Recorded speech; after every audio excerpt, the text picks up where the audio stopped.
Good morning. Okay, so I'm showing my age. It was back in 1979. I was 22, sitting in a seminary class in Texas, when a missionary woman, Bertha Smith, came into the classroom to speak to those of us preparing for ministry. Well, I figured she must be someone special when other professors started slipping in the back of the room. When the chairs filled, many stood against the back wall, willing to stand just to hear her speak.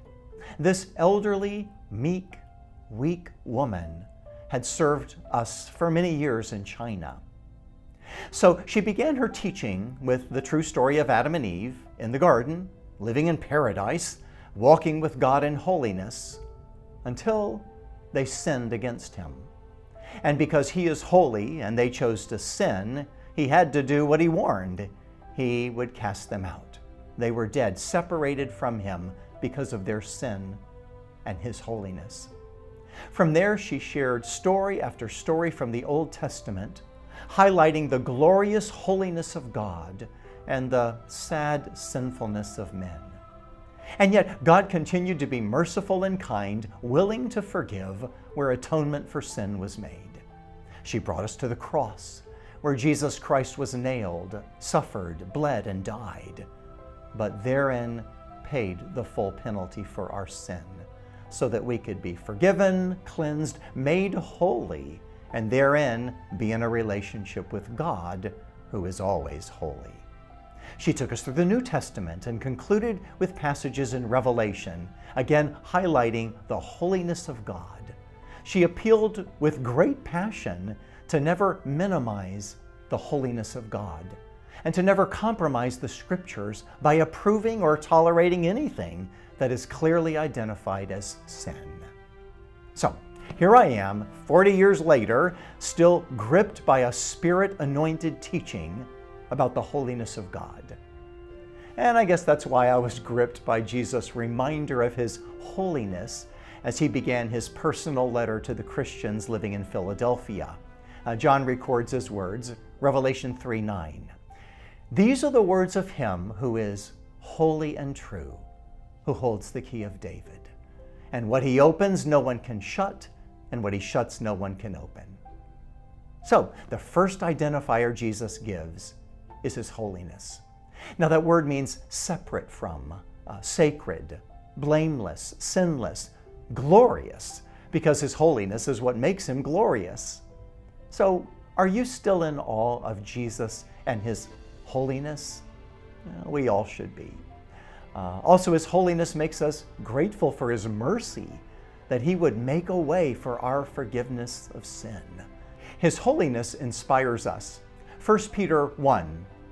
As obedient children, do not conform to the passions of your former ignorance.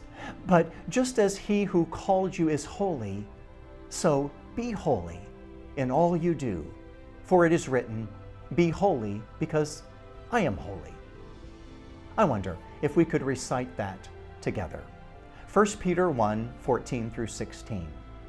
As obedient children, do not conform to the passions of your former ignorance. But just as he who called you is holy, so be holy in all you do. For it is written, be holy because I am holy. You know, that exhortation should inspire us to live holy lives, to give effort to it.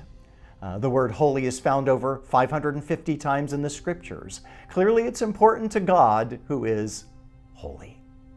When Paul was inspired to write his letter to the church in Rome, he addressed them like this: to all in Rome who are loved by God and called to be his holy people. He writes to the church in Ephesus, for he chose us in him before the creation of the world to be holy and blameless in his sight. So today, let's live holy lives. As you reflect upon these truths and offer your prayers, worship along now as Vincent comes and ministers to us. Holy, holy, holy, Lord.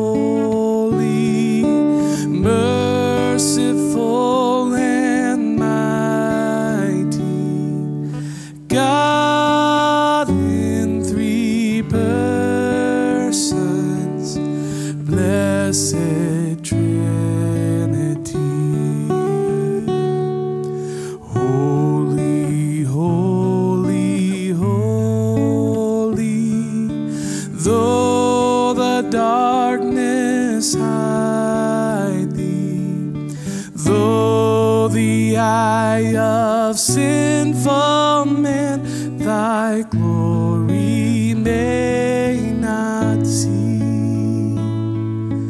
Only thou art holy, there is none beside thee, perfect in power, in love and purity.